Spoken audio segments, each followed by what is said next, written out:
रामं रणरङ्गधीरं राजीवनेत्रं रघुवंशनाथं कारुण्यरूपं करुणाकरन्तं श्रीरामचन्द्रं शरणं प्रपदे मनोजवं मारुततुल्यवेगं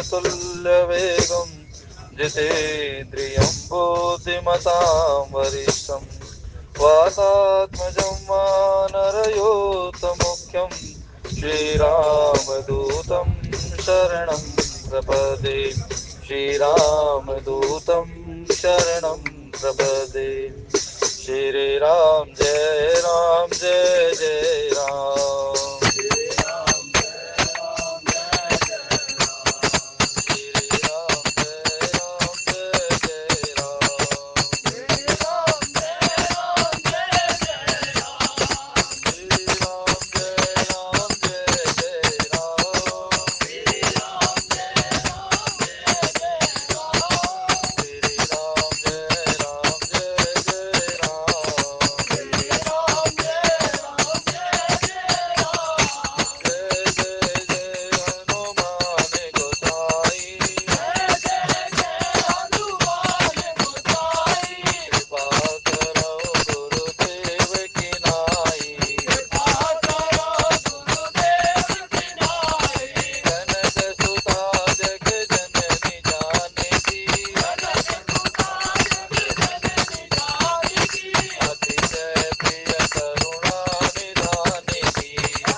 अमित गुण सागर, ताह कि पावई कोई, संतन सन जस कछु सुन्यो, तुम ही सुनावो सोई। सियावर रामचंद्र पद, शरणम शंकर हरि ओम। जय जय बोले राजा रामचंद्र भगवान की।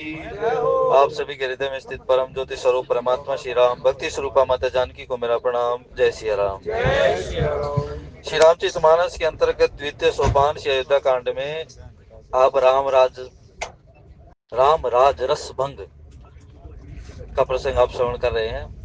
विभिन्न वक्ताओं के द्वारा आपने सुना। हम इस पर एक संक्षिप्त चर्चा के माध्यम से चल रहे हैं। और जब इसे हम चर्चा में चलते हैं ना, तो चिंतन आवश्यक होता है किसी भी चर्चा में। इसलिए कहा, संतन सन जस किछु सुन्यो, तुम ही सुनावो सोई। माँ भगवती ने भगवान शंकर से पूछा, मुझे राम के विषय ज्ञान दीजिए। तो भगवान शंकर कहते हैं, ज्ञान तो उसी को दिया जा सकता है जिसमें पिपासा हो। जिसे प्यास नहीं लगी हो और उसके आगे आप पानी रख दे तो क्या वो पिएगा पानी? नहीं पिएगा। लेकिन जिसे वास्तव में प्यास है ना, तो वो जल भी प्रकट हो जाएगा।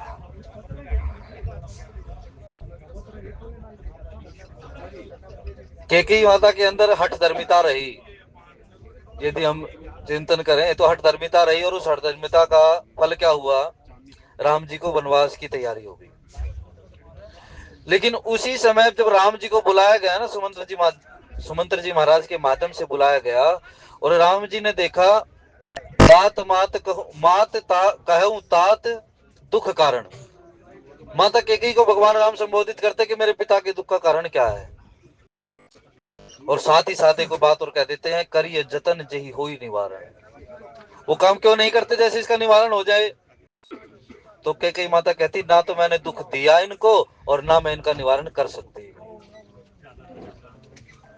काहू न को सुख दुख कर दाता, निज कृत कर्म भोग सब भ्राता। कोई किसी को दुख और सुख नहीं देता। हम नियम ज्यादा ले ले तो भी हम दुखी रहते हैं, और नियम कोई भी ना ले तो भी हम दुखी रहते हैं। तो फिर क्या कहा जाए, किया क्या जाए? नियम लिया जाए या ना लिया जाए? बोले, इच्छा तो करो कि भाई नियम निभ जाए, लेकिन जितना निभ जाए उतना अच्छा। 100% तो कोई व्यक्ति बड़ी कठिनता से पूर्ण कर पाता है। तो भगवान राम एक बात कह देते हैं कि तने मात पितु तोष निहारा, दुर्लभ जननी सकल संसारा। ऐसा पुत्र जो अपने माता पिता दोनों को संतोष प्रदान कर दे, ऐसी संतान इस संसार में दुर्लभ है। बड़ी कठिनता होती है, क्योंकि ये सेवा काम होता है। माता और पिता को जो संतोष होता है ना, वो सेवा से संतोष होता है। कई बार ऐसा हो जाता है, माता पिता भरसक प्रयास करते हैं पूरे जीवन की हमारी संतान सफल हो जाए, बड़े पद पर आसीन हो जाए। लेकिन कई बार स्थिति क्या होती है कि बड़े पद पर भी संतान आसीन हो जाती है, लेकिन माता पिता को सुख नहीं मिलता। अभी आपने सुना ना, को काशी का प्रकरण आया था। 85 साल के वो वृद्ध, जिनके पुत्र दिल्ली में बड़े बिजनेसमैन हैं, पुत्री विदेश में स्थापित है, लेकिन 400 से अधिक पुस्तक लिख चुके थे वो महाराज। लेकिन अंत तो गत्वा परिणति क्या हुई भाई? परिणाम क्या हुआ? ना तो पुत्र साथ में, ना पुत्री साथ में। और जब बताया गया तो पुत्र ने यहाँ तक कह दिया कि यदि मर जाए तो इसे नाले में डाल देना, लेकिन हमारे पास फोन मत करना। ऐसी संतान से क्या फायदा? इसलिए भगवान राम ने बड़ी सूक्ष्म बात की, तने मात पितु तोष निहारा, दुर्लभ जननी सकल संसारा। कई बार क्या होता है, माता पिता दोनों एक बात कहते हैं ना, तो हम कई बार माँ की बात मान लेते हैं, पिता की बात नहीं मान पाते। पिता की बात मान लेते हैं तो माँ को संतोष नहीं हो पाता। तो दुर्लभ है वो संतान जिससे माता पिता दोनों संतुष्ट हों। उनकी बातों में पूरी कर पाओ ना कर पाओ, ये कोई बात नहीं है, लेकिन करने का प्रयास करना मात्र ही यही माता पिता को संतोष दे देता है। तो ऐसी संतान इस संसार में दुर्लभ है। और फिर एक बात और कह देते हैं कि माँ आपने तो बड़ा अच्छा विचार किया कि मुझे वनवास भेज रही हो। माता कैकेयी के मन में भी बड़ा विचार आता है। बोले मैं बात कह देता हूँ, मुनिगण मिल ही विशेष वन, सब ही भांति ही तुमोर। अब यहाँ बड़ी सुंदर बात कि वनवास जाने को कह रही हूँ, तापस वेश विशेष उदासी, वहां भी विशेष शब्द है और यहाँ भी गोस्वामी जी ने विशेष ही लिया कि मुनिगण मिल ही विशेष मन वन, मुझे विशेष रूप से उस वन में मुनियों का संग होगा। बोले क्यों? अगर मैं राजा बन जाता तो क्या होता, ज्यादा से ज्यादा राज उपभोग करता मैं, और राज उपभोग से क्या होता है, यदि आप अच्छी तरह राज्य करते हो तो आपके पुण्य सुकृत इकट्ठे होते हैं, और पुण्य को इकट्ठा करते करते व्यक्ति की स्थिति क्या हो जाती है कि जब पुण्य इकट्ठा हो जाते हैं ना तो उनको भोगना पड़ता है। गीता कहती है पुण्य क्षीणे मर्त्य लोके विशंति, कि जब पुण्य क्षीण होने लग जाते हैं ना तब जीव को दोबारा से मृत्यु लोक में वापस आना पड़ता है। राम जी कहते हैं मैं तो ऐसा आदर्श स्थापित नहीं करूंगा कि संसार में वापस आना पड़े, मैं तो वो आदर्श स्थापित करूंगा, मुनिगण मिल ही विशेष वन। अपने जीवन में विशेषता धारण करो ना। और विशेष किसको कहते हैं? महाभारत कहती है जिसका मनन बहुत ज्यादा हो, जिसका मनन दूसरे से अलग हो, जो बहुत ज्यादा चिंतनशील हो, उसको मुनि कहते हैं। तो मैं तो वन में जाऊंगा क्योंकि मुनियों का मिलन क्या है, संत समागम जो है ना बड़ा दुर्लभ है भाई साहब। मुद मंगल में संत समाजू, जो जग जंगम तीरथ राजू। संतों का समागम जब हो जाए, जब महात्माओं का समागम हो जाए, जब मुनियों का संग आपको मिलने लग जाए ना, तो मुद मंगल में संत समाजू, वो मंगल को देने वाला हो जाता है। और जो जंगम तीरथ राजू, जो चलता फिरता तीर्थराज है। श्री राम जय जय राम। आज हम प्रयाग की प्रतीक्षा कर रहे हैं कि हम प्रयाग में जाकर स्नान करेंगे, लेकिन गोस्वामी जी कह देते हैं कि मुद मंगलमय संत समाजू, जो जग जंगम तीर्थ राजू। चलता फिरता जो आपके बीच में संत समाज है, आप उसी के संग लाग लीजिए भाई, संतों के संग लाग तेरी अच्छी बनेगी। तो राम जी कहते जो मुझे तो वहां जाने का, उस प्रयाग में जाकर, उस संत रूपी प्रयाग में जाकर डुबकी लगाने का मौका मिल रहा है। और जब वहां भरत जी पहुंचे ना तो भगवान राम मुनियों की मंडली से घिरे हुए थे भाई। श्री राम जय जय राम। तुझे संतों का संग, मुनियों का संग, महात्माओं का संग अपने आप में बहुत दुर्लभ है भाई। तो राम जी कहते हैं मुनियों का संग क्या देने वाला है? सत्संगति संस्कृति कर अंता, संतों का संग जो है वो आवागमन के चक्कर से मुक्त कर देने वाला है। इसीलिए राम ने वो आदर्श स्थापित किया कि मुझे राज उपभोग करके, राज्य की मर्यादा स्थापित करके मुझे इस संसार में पुण्यों को भोगने के लिए वापस नहीं आना, मैंने तो संतों का संग करके महाराज मुक्ति को प्राप्त कर लेना है। श्री राम जय राम। इसीलिए राम के मार्ग पर चलते हो ना तो पुण्य को इकट्ठा करने का प्रयास मत करो भाई। हम क्या करते हैं, मैं ऐसा कर दूं वैसा कर दूं मुझे पुण्य मिल जाएंगे। पुण्य को करना क्या है? पुण्य क्षीणे मृत्यु लोके विशंति, पुण्य जब क्षीण हो जाएंगे तो फिर भोगने आना पड़ेगा। अब दो प्रकार से संसार में आने की बात कही, एक तो यही कि पुण्य क्षीण हो जाएंगे जब आना पड़ेगा, और दूसरी एक बात क्या कही कि महाराज सगुण उपासक मोक्ष न लगे, हमें मुक्ति नहीं चाहिए, हमें तो ये देह दोबारा दे दो ताकि तुम्हारा भजन बनता रहे। तो मुनिगण मिल ही विशेष मन, मुझे तो उस वन में जाकर मुनियों का विशेष रूप से संग होगा, क्योंकि आपने ही कहा है कि राम तुम्हें विशेष तापस वेश विशेष उदासी, तुम्हें विशेष उदासी रहना है। उदासी का मतलब क्या होता है? जो कमंडल धारण कर ले, कौपीन धारण कर ले और फिर मुनियों सी वृत्ति को धारण कर ले। लेकिन विशेष उदासी का मतलब होता है कि नगर की सीमा में भी प्रवेश नहीं करना है। आप एक बार अपना स्थान उस तपोवन में जाकर बना ले तो फिर आपको वापस किसी नगर में प्रवेश नहीं करना। तब उन्होंने कहा मुझे मुनियों का विशेष रूप से संग होगा, सब ही बात ही तुम और मेरा सभी प्रकार से हित होगा। ये दो बार हुआ राम जी के साथ। एक बार तो ये कि जब वो वन को गए हैं, और एक बार वो जब वो राजा हो गए हैं। सभी महात्माओं का उन्हें संग हुआ। बोले भाई मुनि तो तुम्हारे यहाँ अयोध्या में मुनि नहीं है क्या? वशिष्ठ जी महाराज से बड़ा मुनि कौन है? वामदेव से बड़ा मुनि कौन है? कौशिक जी महाराज तो यहाँ पर आते ही रहते हैं, विश्वामित्र जी तो। फिर बताओ तुम्हें और क्या चाहिए? बोले वहां वन में आप देखोगे कुंभोदर ऋषि है, अगस्त्य ऋषि है, शरभंग ऋषि है, शबरी है, फिर वहां जाकर सुग्रीव है, और उसके बाद अनेकों अनेकों और महात्माओं का उन्हें संग हुआ। सकल मुनि के आश्रम ही जाई जाई सुखदेव।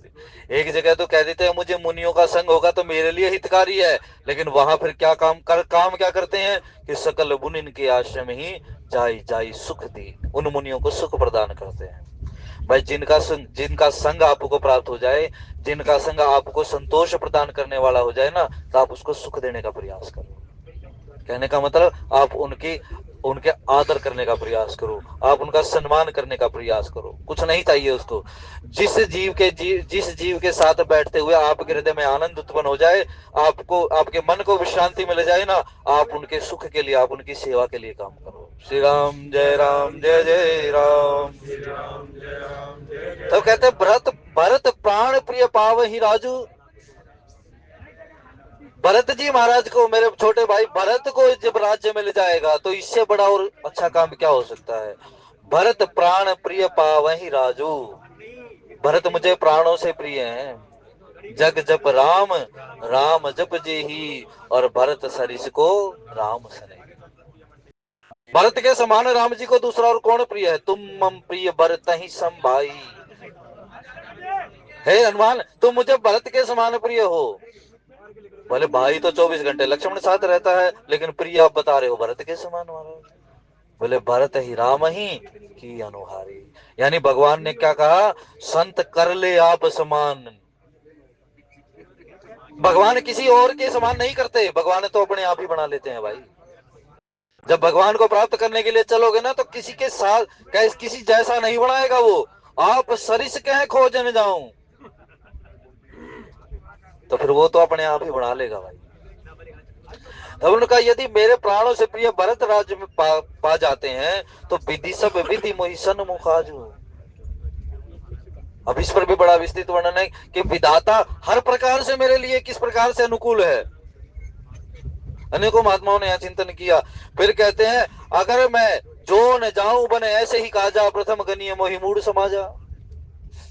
यदि मैं भरत को लाल को राज्य मिलने के लिए वन में ना जाऊं, कि मेरे जाने से भरत को राज्य मिल जाए और मैं ऐसे काम के लिए वनवास में ना जाऊं। अरे भाई संत है ना, हमारे यहाँ क्या कह देते हैं लोग कि संत राज्य नहीं संभाल सकता। भाई जो संत हो गया हो उसे राज्य पर नहीं चलना चाहिए। वास्तव में जो राज्य होता है वो धर्म में ही होता है। यदि कोई भी राजा धर्म की नीति से टिक जाता है तो वो राज्य का सुचारू संचालन नहीं कर सकता। भाई धर्म का अर्थ क्या है, धर्म का फल क्या है। तब उन्होंने कहा यदि मैं ऐसे काम के लिए भरत जैसे संत को यदि राम राज्य की नींव धरने का अवसर मिलता हो और मैं उसके चूक जाऊं, तो ये ठीक वैसे ही हो सकता है जैसे कोई विष पी लेना चाहता हो अमृत को छोड़कर। फिर उन्होंने कहा महाराज लेकिन मुझे एक विशेष रूप से दुख है वहां। बोले क्या। राजा दशरथ मेरे पिता की जो है ना दशा देखकर मुझे बड़ा दुख है, क्योंकि ये तो धीरता के अगाध समुद्र हैं, इनमें तो धैर्य की पराकाष्ठा है। लेकिन आज ऐसा धीर धुरंधर जो नृप नरनाह है, जो राजा है, आज वो कितनी दीनहीन अवस्था में पड़ा हुआ है। मुझे इस बात का दुख है। मैं विचार नहीं कर पा रहा हूं कि ऐसा धीरहीन बुद्धि वाला पुरुष जो है आज इतनी दीन अवस्था में कैसे हो सकता है। क्योंकि धैर्य विचार देता है, धैर्य जो है ना विचार देता है। इसीलिए हनुमान जी महाराज को कहा गया ज्ञानी नाम अग्रगण्यम सकल गुण निदानम वाण राणाम अधीशम रघुपति प्रिय भगतम वात जातम नमाम। हनुमान जी महाराज बड़े विचारशील हैं। सुग्रीव ने कहा ये जरूर बाली के भेजे हुए आ रहे हैं और जाओ इनसे मेरी रक्षा करो। हनुमान जी महाराज कहते हैं पहले महाराज उनका पता तो लगने तो है कौन, मैं जाता हूं और पता लगाने के लिए। और हनुमान जी महाराज किस वेश में गए, ब्राह्मण के वेश में गए। क्योंकि ब्राह्मण को देखते ही विचार क्या आता है कि जरूर धीर बुद्धि वाला होगा, जरूर ये ज्ञानी होगा। और बात भी हनुमान जी महाराज ने वैसी ही की जाके। संस्कृत का मतलब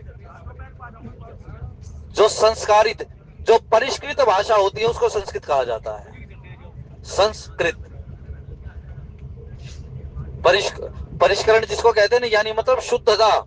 जैसे कोई आपने जल गर्म किया और उसको फिर आप सूती कपड़े से छानते हैं, यानी आपने उसका आपने उसको परिष्कृत किया है। जो कहा गया कि बोलिए विचार कर, इसको परिष्करण कहा गया, वाणी का परिष्करण करना, वाणी को शुद्ध करना। हनुमान जी महाराज ने जाकर वो परिष्कृत वाणी कही, और तब हनुमान जी महाराज वहां कह देते हैं, महाराज मैं तो मूड था ही था, एक मैं मंद मोह बस, महाराज मैं तो मोह के वश में था। लेकिन पुनि प्रभु मोहि बिसारे दीन बंधु भगवान। लेकिन आप तो सर्व समर्थ हैं, आप तो दीन दयाल हैं, आपने भी मुझे विसार दिया। फिर भगवान राम क्या कहते हैं, हनुमान ऐसी बात नहीं है, प्रतीक्षा सबसे बड़ा धन है। जब आप प्रतीक्षा का धन इकट्ठा करते चले जाते हो ना, तो आपको परीक्षा देने के लिए प्रयास नहीं करना पड़ता, आपकी परीक्षा उसी प्रतीक्षा में हो जाती है। श्री राम जय राम, श्री राम जय राम। तो परीक्षा नहीं कीजिए, प्रतीक्षा कीजिए उस परमात्मा की, कि वो आएंगे और फिर गले से लगा ले। जड़ चेतन मग जीव जत सकल राम में जान। और वहां कहते हैं ना, भरत जी महाराज जब रास्ते पर देखते चले जा रहे हैं, जड़ चेतन मग जीव घनेरे, जे चितये प्रभु जिन प्रभु हेरे, ते सब भय परम पद जोगु, भरत दर्श मेटा बबरू। राम आपको अधिकारी बनाएंगे और संत आपका मिलान करवाएंगे। सहज सरल रघुवर वचन, कुमति कुटिल करी जान, चले जोक जल वक्र गति, यद्यपि सलिल समान। यद्यपि जल समान होता है, जल टेढ़ा मेढ़ा नहीं चलता। कहने का मतलब टेढ़ी मेढ़ी, टेढ़ा मेढ़ा उसका रास्ता हो सकता है, लेकिन जल तो उसमें सीधा ही चलता है ना। सीधा चलने का मतलब जैसा रास्ता आया आप उसी पर चले गए। भाई चलना तो रास्ते का होता है, चाहे फेर क्यों ना हो, और बैठना भाइयों का होता है, चाहे पैर क्यों ना हो। तो इसलिए जो फेर है ना, फेर होने का मतलब टेढ़ा मेढ़ा होना नहीं है। टेढ़ा मेढ़ा होने का क्या मतलब है, जो व्यक्ति रास्ते पर चल रहा हो लेकिन दूसरे से छल के रूप में आगे जाना चाहता हो, उसको कहते हैं वक्र गति। छल के साथ जो आगे जाना चाहता हो उसे टेढ़ी बुद्धि कहते हैं। तो यहाँ का यद्यपि सलिल समान, यद्यपि तो जल जो है ना वो सीधा चलता है, लेकिन उसमें जो जोंक होती है ना वो टेढ़ी चलती है, जोंक का चलना टेढ़ा हो जाता है उसमें। लेकिन रघुनाथ जी के इसीलिए जो जल है, जो रघुनाथ जी के वचन है ना, वो सीधे सरल जल के समान है, जलधार के समान। लेकिन यहाँ कैकेयी जो है ना, वो कैकेयी उस टेढ़ी चलने वाली जोंक के समान है,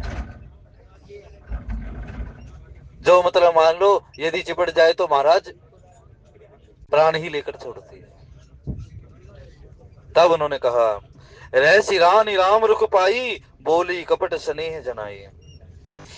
राम जी के सीधे सरल वचन भी कैकेयी को आज सुहा नहीं रहे। वो ये विचार कर रही है कि ये इतना सरल बोल कैसे रहा है, अरे इतनी विकट परिस्थिति है, इसके पिता दीनहीन अवस्था में है, मैं इसका वन जाने के लिए कह रही हूँ, लेकिन इस पर तो कोई असर ही नहीं दिख रहा, इतना सरल।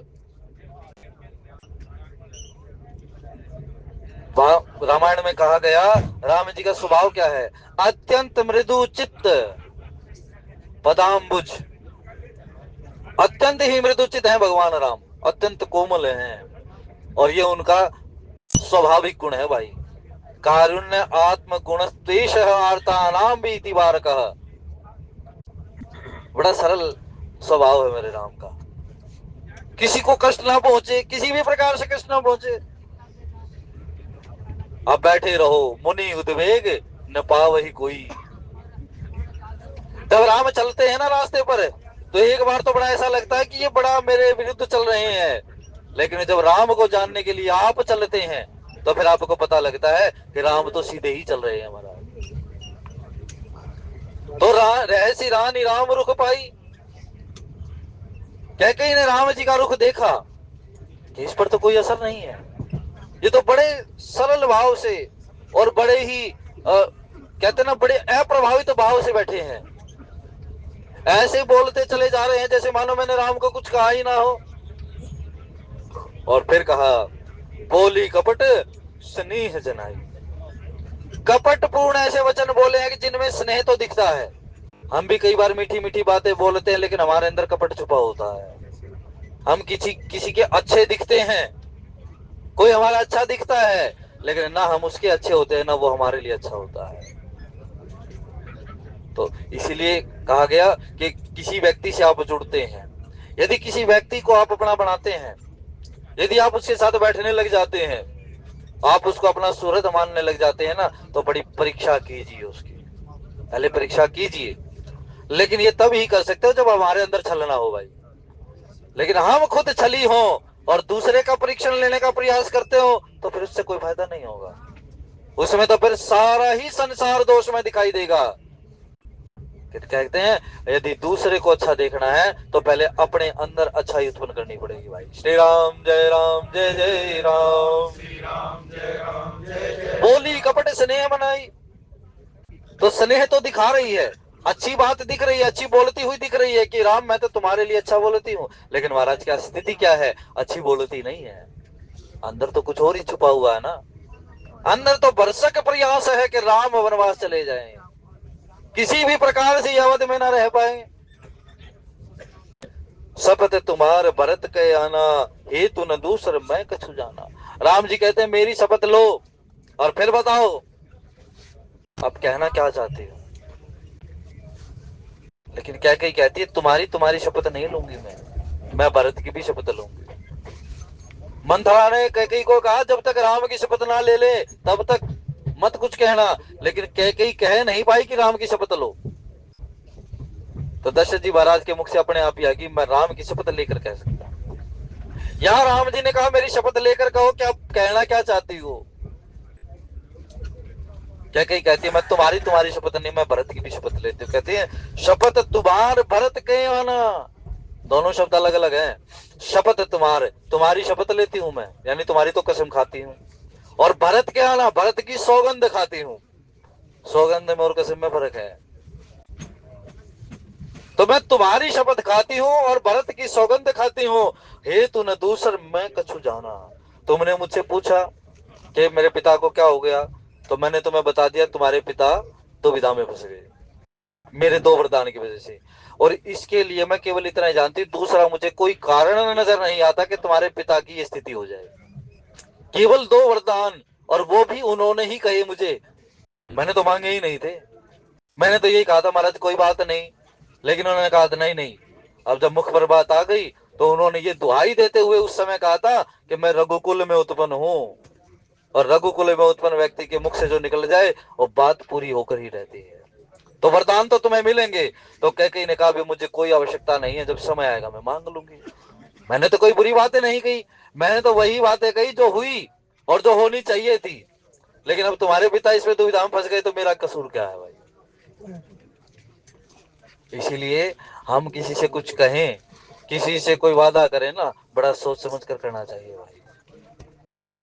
किसी को कोई आश्वासन दे देना हम कि तुम्हारे लिए हो जाएगा, तो प्रयास करो कि वो आश्वासन पूरा कर पाओ, नहीं तो किसी को आश्वासन देना नहीं चाहिए भाई। श्री राम जय राम श्री राम जय राम।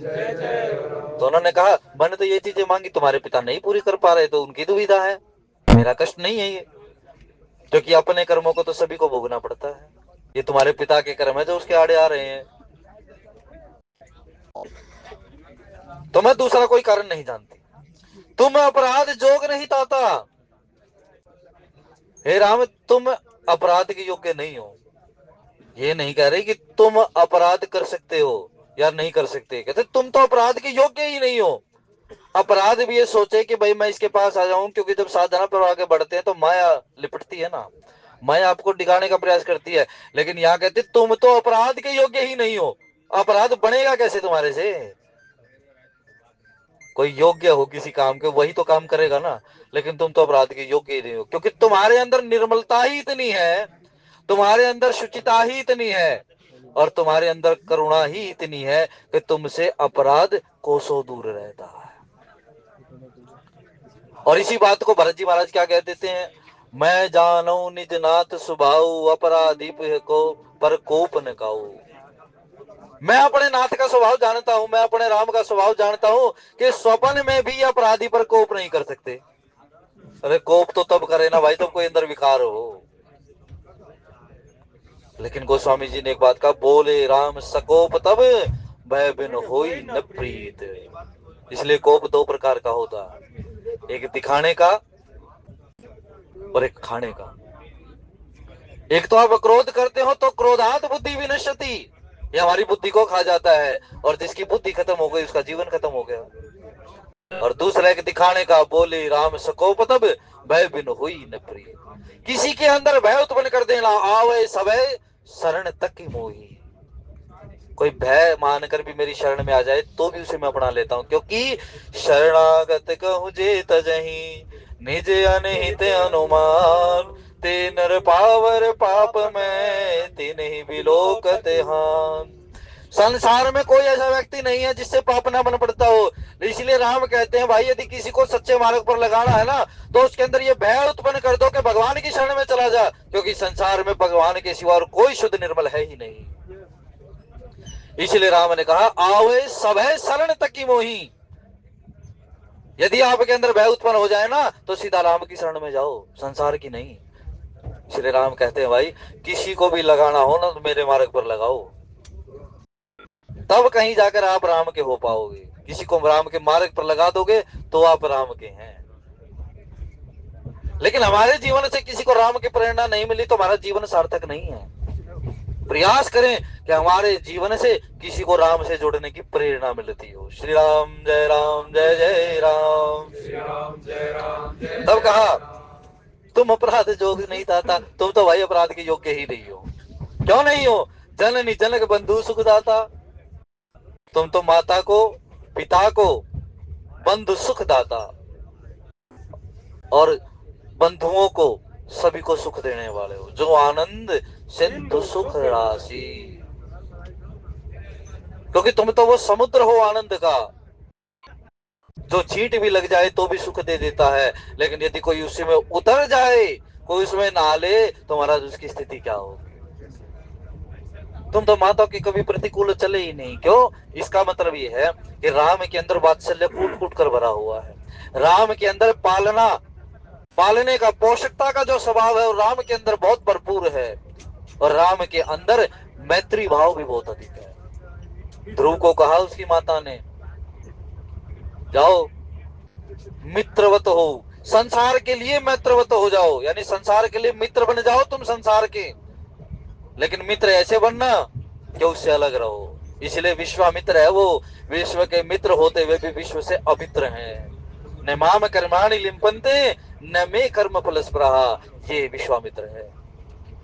ये बात गीता में भगवान श्री कृष्ण ने कही कि मैं कर्म सारे करता हूं लेकिन मेरे पर कर्म का कोई प्रभाव नहीं है, क्योंकि मैं आसक्ति नहीं रखता। इसलिए विश्वामित्र के मन में यह बात आ गई, गादी तनय मन चिंता व्यापी, हरि बिन मर ही न निशिचर पापी। जो भगवंत लीन, वो कहते हैं यदि भगवान ने अवतार ले लिया है तो मेरे मन में विचार है अवश्य मैं उनको लेकर आऊंगा। इन निशाचरों का उद्धार भी तो होना चाहिए। असुर समूह सतावई, अरे मुझे सता रहे हैं, मैं समर्थ हूं इनका नाश करने में, लेकिन फिर भी मैं राम की शरण ले रहा हूं भाई।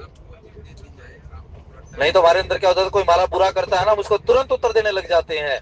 लेकिन उन्होंने कहा मुझे उत्तर नहीं देना, समय पार कर वो प्रकृति और वो परमात्मा अपने आप उत्तर दे देंगे। तो वो चले जाते हैं कि मुझे इनसे कुछ नहीं लेना, क्योंकि मैं यदि क्रोध करता हूं तो मेरा तप जाता है, मैं यदि द्वेष करता हूं तो मेरा ज्ञान चला जाता है। तो तुम अपराध के योग्य नहीं हो, तुम तो सभी को सुख देने वाले हो, क्योंकि तुम अपने से छोटों पर वात्सल्य रखते हो, अपने से बराबर वालों पर तुम मित्रवत संबंध रखते हो। और महाराज यदि तुमसे कोई बड़े हैं तो तुम उनके सामने सेवा भाव रखते हो। राम ने कभी सेवा करना छोड़ा नहीं। राम सत्य सब जो कुछ कहूं, राम जो तुम कहते हो ना सब कुछ सत्य है, तुम कभी झूठ बोलते ही नहीं हो। इसलिए मुझे विश्वास है कि तुमने जो बात पूछ ली ना, कहिए जिस कारण से, जिस उपाय से मेरे पिता के दुख को दूर किया जा सकता है मैं वो कार्य अवश्य करूंगा। तो मुझे विश्वास है तुम अवश्य करोगे इस बात को।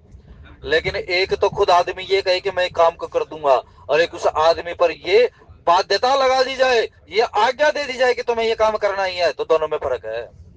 वहां कुछ कमी पेशी हो सकती है कि जब आदमी करने का प्रयास करे, लेकिन जब उसको आज्ञा मिल गई है, ऑर्डर पास कर दिया, तो उसे वो करना ही होगा। इसीलिए कैकेयी ने कहा यदि तुम आज्ञा सिरों पर धारण कर सकते हो तो जाओ और वो काम करो जिससे तुम्हारे पिता का क्लेश मिट जाए। राम कहते हैं मैं वही काम करूंगा, मुझे काम तो बताओ। फिर कहा तुम पितु मात वचन रत अहं, तुम कभी झूठ नहीं बोल देते, तुम कभी ऐसा कोई काम नहीं करते कि जिससे तुम्हें लोग असत्यवादी कहें, क्योंकि तुम माता और पिता के वचनों में जो अनुराग रखने वाले हो, उनका अनुसरण करने वाले हो। पिता ही बुझाई कहूं बलि सोई, मैं तुम्हारी बलिहारी जाती हूँ, अपने पिता को समझा कर कहो, क्योंकि तुम ही समझा सकते हो अपने पिता को, दूसरा कोई नहीं समझा सकता, मैं तो हार गई समझा समझा के। इसलिए राम तुम अपने पिता को समझाओ, मैं तुम्हारी ये सारा कपट है। यानी कहती है कि और कोई नहीं समझा सकता, राम तुम समझा सकते हो ना, इसलिए मैं तुम्हारी बलिहारी जाती हूँ, मैं तुम्हें बार बार प्रेम करती हूँ, जाओ। यहाँ ये भी कहते हैं कि भाई कैकेयी इसलिए प्रेम दिखा रही कि राम को कैकेयी में कोई दोष ना दिखाई दे, लेकिन राम तो दोष और गुण से परे हैं भाई, वो किसी में दोष नहीं देखते, वो किसी में गुण नहीं देखते, वो तो केवल मम इच्छा कह दीन दयाल, वो तो केवल ये देखते हैं कि इस समय मेरी इच्छा क्या हुई है, बस मैंने क्या करना है, उसमें फिर जीव लिपटता है तो लिपटता रहे। श्री राम जय राम जय जय राम। श्री राम जय राम जय जय राम। अपने पिता को जाकर समझाओ कि चौथापन आ गया है और ऐसा काम नहीं करना चाहिए कि चौथेपन में उनको अपयश का भागी बनना पड़े, अपनी कीर्ति को बचाए रखें, तुम्हारे पिता ऐसा काम करना चाहिए, उनको जाकर समझाओ, तुम तो ज्ञानवान हो, तुम सब कुछ जानते हो, तुम तो अच्छे सुलझे हुए हो ना, इसलिए जाओ अपने पिता की उलझन को भी सुलझाओ। तुम सम सुवन सुकृत जही दीने, तुम्हारे जैसे पुत्र जिन पुण्यों से राजा दशरथ को प्राप्त हुए हैं, तुम सम सुवन सुकृत जही दीने, तुम्हारे समान जो संतान है जिन पुण्यों के द्वारा इनको प्राप्त हुई है, उचित नतास निरादर के, उन पुण्यों को क्षीण करना, उन पुण्यों का निरादर करना उचित नहीं, इनको जाकर समझाओ। लाग ही कुमुख वचन शुभ कैसे, अब कैकेयी का मुख अच्छा नहीं है उस समय, क्योंकि वचन तो बोल रही है, वचन तो बड़े प्रेम पूर्वक बोल रही है, और वचन बड़े अच्छे बोल रही है, प्रसन्नता के बोल रही है, प्रशंसा के बोल रही है, लेकिन बोल किस भाव से रही है, इसीलिए उन्होंने कहा मुख अच्छा नहीं है। मुख का मतलब यही नहीं कि जी यहां से बात आती है भाई, मुख का मतलब है जहां से वो भाव प्रकट होता है, वो मुख है।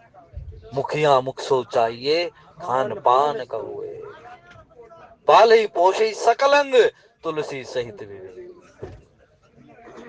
ये विवेक ज्ञान करवाता है कि भाई उस मुख को शुद्ध कैसे रखा जाए, वो मुख किस प्रकार से प्रकट हो। उन्होंने कहा जाओ समझाओ अपने पिता को। गोस्वामी जी कहते हैं बोल तो रही है बड़ी प्रशंसा के वचन, लेकिन उसके मूल में कोई अच्छी बात नहीं है। और ये किस प्रकार के वचन लगते हैं, जैसे मगध क्षेत्र है ना, मगध क्षेत्र को अच्छा नहीं मानते, लेकिन उसी मगध क्षेत्र में क्या है, उसी मगध क्षेत्र में गया जैसा तीर्थ है, मगध क्षेत्र को अच्छा नहीं माना जाता, लेकिन फिर भी बहुत ऐतिहासिक घटनाओं का गवाह रहा है वो क्षेत्र। और इतना अच्छा ना होते हुए भी लेकिन उसमें एक गुण है कि उसके भीतर गया नामक तीर्थ स्थापित है, और उस गया नामक तीर्थ में विष्णु पद भगवान श्री हरि के चरणारविंद स्थापित है। बताओ, इसीलिए भाई जीवन कितना कुटिल दिखता हो, इस देह को भी तो कहा गया ना, ये शरीर कैसा है, उचित नहीं है शरीर, लेकिन फिर भी कहते हैं साधन धाम मोक्ष कर द्वारा, इतना अप्रशंसनीय शरीर है ये, इसकी प्रशंसा ही नहीं की जा सकती है, क्या आठमासी तो है इसमें, लेकिन फिर भी महाराज सब कुछ प्रदान करने वाला है। ज्ञान भी इसी से प्रकट होगा, बुद्धि भी इसी से प्रकट होगी, चिंतन भी इसी में बनेगा, भजन भी इसी में बनेगा, भक्ति भी इसी में प्राप्त होगी, संतों का समागम भी यही प्रकट करवाएगा। लेकिन कितना एक बुरा होते हुए भी कितनी अच्छी चीजें प्रकट करने वाला है, इसलिए संसार को बुरा नहीं कहना चाहिए। श्री राम जय जय राम। श्री राम जय राम जय जय जड़ चेतन मग जीव जत सकल राम में जान, बंदो सबके पद कमल सदा जोर जुगबान। मैं संसार को राम में मानकर प्रणाम करता हूँ, लेकिन हमें अधिकार है कि हम उस अपने परमात्मा के साथ बहस कर सकें, हमें अधिकार है हम उसके साथ प्रेम कर सकें, हमें अधिकार है हम उससे संबंध बना सकें, हमें अधिकार है हम उसकी सेवा कर सकें। हमें सब सर्वस्व अधिकार उससे प्राप्त है भाई, एक भी अधिकार नहीं छोड़ रखा। उसने तो अपने आप को भी प्राप्त करवाने का अधिकार तुम्हें दे रखा है, लेकिन हमारी बुद्धि क्या करती है? कौन है वो परमात्मा? आप जानते ही नहीं। तो इसीलिए उन्होंने कहा भाई सब कुछ न होते हुए भी सब कुछ प्रदान करने वाला, कुछ न होते हुए भी सब कुछ प्रदान करने वाला ये शरीर है ना, तो इस शरीर से उस परमात्मा को प्राप्त करने का प्रयास क्यों नहीं करते हो? ऐसे ही वो मगध क्षेत्र गया को प्रदान करने वाला है, ऐसे ही ये कुटिल कैकई है। अब यहाँ से कैकई का दोष निवृत्त हो जाता है। कहते कितनी कुटिल है कैकई, कैसा काम किया है कि राम को वनवास भेज रही है, लेकिन जगत उपकार के लिए भेज रही है। एक राम अवध को छोड़कर वन को जाएंगे तो एक अवध का उपकार होने से अच्छा पूरे संसार का उपकार होगा, ऐसा विचार किया यहाँ महात्माओं ने। इसीलिए कैकई का जहां जहां वर्णन आता है ना भाई, हम परिस्थिति से जोड़कर उसे देखें, लेकिन कैकई में दोष नहीं देखना चाहिए, दोष नहीं है कैकई।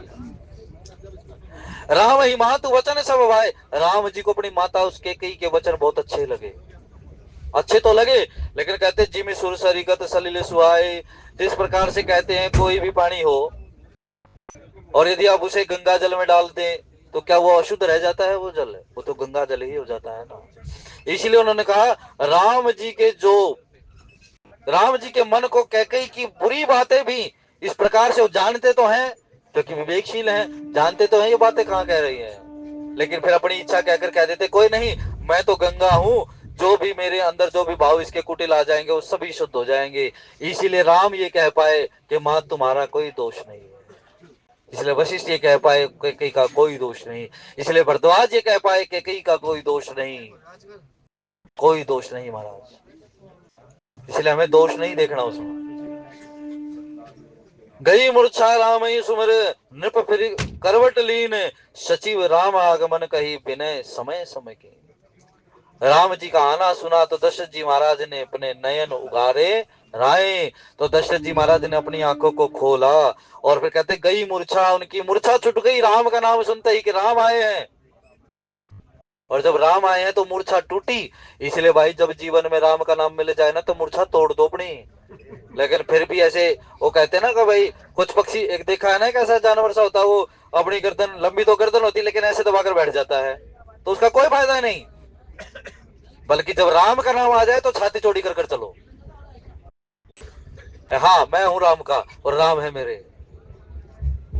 लेकिन क्या कहते हैं लोग, राम का नाम लेते तो कुछ और कह दे तो ऐसे दुबक कर बैठ जाते। क्यों भाई, क्या दोष है राम में कोई? क्या हमारे अंदर, हम राम के तो हमारे अंदर कोई दोष है? वास्तव में तो राम का हो गया, उसके अंदर कोई दोष रहा ही नहीं। ये बात बांध लो, गांठ बांध लो इस बात को भाई। देह है, देह का धर्म तो बनेगा, करना भी पड़ेगा, लेकिन राम के साथ जुड़ गए तो कोई दोष नहीं आपके अंदर, बिल्कुल शुद्धता रूप का अपना जीवन जियो, लेकिन बशर्ते राम के हो जाओ बस। कहने से राम के नहीं होते, राम का होना पड़ता है। तो राम जी का नाम सुना और मूर्छा टूटी दशरथ जी महाराज की, निफरी करवट ली ने, और राजा दशरथ ने करवट ली।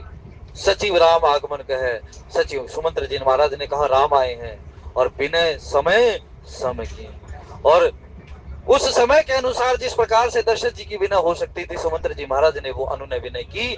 वो इस प्रकार से प्रणाम हुआ। आगे किस प्रकार से कथा के भाव प्रकट होते हैं आने वाले श्रेष्ठ वक्ताओं के द्वारा सुनकर पाएंगे। आज की कथा के भाव भगवान शंकर, मां पार्वती, हनुमान जी महाराज और सतगुरुदेव महाराज के चरणों में समर्पित करते हुए त्रुटि के लिए क्षमा, वाणी को विश्राम बोले। जय